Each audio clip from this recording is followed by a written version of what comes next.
Star വിജയുടെ പുതിയ വീഡിയോയിലോട്ട് ഏവർക്കും സ്വാഗതം. സംസ്ഥാനത്ത് റേഷൻ കാർഡുമായി ബന്ധപ്പെട്ട രണ്ട് പ്രധാനപ്പെട്ട അറിയിപ്പുകളാണ് നമ്മൾ നോക്കാൻ പോകുന്നത്. ആദ്യം തന്നെ ഓണത്തിന് സംസ്ഥാനത്തെ എല്ലാ റേഷൻ കാർഡ് ഉടമകൾക്കും പ്രത്യേക ഭക്ഷ്യക്കിറ്റ് നൽകാൻ തീരുമാനമായിട്ടുണ്ട്. കൂടാണ്ട് റേഷൻ വ്യാപാരികൾക്ക് 7.5 ലക്ഷം രൂപയുടെ ഇൻഷുറൻസ് പരിരക്ഷ നൽകാനും തീരുമാനമായിട്ടുണ്ട്. ഇനി 2021 ജൂലൈ മാസത്തെ റേഷൻ വീതം എത്തിയിട്ടുണ്ട്. ഓരോ കാർഡിനും എന്തൊക്കെ ലഭിക്കുമെന്ന് നമുക്ക് നോക്കാം. മഞ്ഞ കാർഡിന്, അതായത് AAY കാർഡിന് സാധാരണ ലഭിക്കുന്ന പോലെ തന്നെ 30 കിലോ അരിയും അതേപോലെ തന്നെ 4 കിലോ ഗോതമ്പും സൗജന്യമായിട്ട് ലഭിക്കും. ഒരു പാക്കറ്റ് ആട്ട 6 രൂപയ്ക്കും 1 കിലോ പഞ്ചസാര 21 രൂപയ്ക്കും ലഭിക്കും.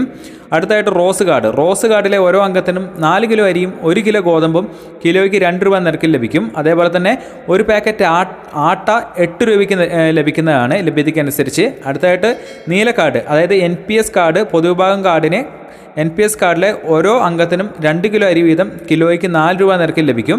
കൂടാണ്ട് ലഭ്യതയ്ക്കനുസരിച്ച് ആട്ട കിലോയ്ക്ക് 17 രൂപ നിരക്കിൽ ലഭിക്കുന്നതായിരിക്കും. ഇനി പൊതുവിഭാഗമായ NPNS വെള്ളക്കാർഡിന് 2 കിലോ അരി കിലോയ്ക്ക് 10 രൂപ 90 പൈസ നിരക്കിൽ ലഭിക്കുന്നതായിരിക്കും. കൂടാണ്ട് ലഭ്യതയ്ക്കനുസരിച്ച് ആട്ട കിലോയ്ക്ക് 17 രൂപ നിരക്കിൽ ലഭിക്കുന്നതായിരിക്കും.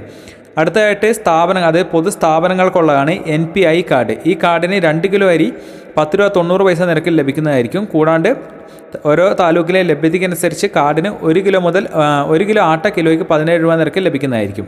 അതേപോലെ തന്നെ എല്ലാ കാർഡിനുമുള്ള സ്പെഷ്യൽ അരിയും പിന്നെ AAY, അതായത് മഞ്ഞ കാർഡ്, അതേപോലെ തന്നെ പിങ്ക് കാർഡ്, ഇവർക്കുള്ള PMGKY അരി വിഹിതവും തീയതി വന്നിട്ടില്ല. അതിൻ്റെ ഡേറ്റ് വരുന്നതനുസരിച്ച് അറിയിക്കുന്നതായിരിക്കും. അപ്പോൾ ഈ ഒരു വീഡിയോ നമുക്ക് ഉപകാരപ്പെട്ടുവെങ്കിൽ മറ്റുള്ളവർക്ക് ഷെയർ ചെയ്യുക. വീഡിയോ ഇഷ്ടപ്പെട്ടെങ്കിൽ ലൈക്ക് ചെയ്യുക. ചാനൽ സബ്സ്ക്രൈബ് ചെയ്തിട്ടില്ലെങ്കിൽ താഴെ കാണുന്ന സബ്സ്ക്രൈബ് ബട്ടൺ ബെല്ലൈക്കൺ ക്ലിക്ക് ചെയ്യുക. പുതിയൊരു വീഡിയോ ആയിട്ട് വീണ്ടും കാണാം. Thank you for watching.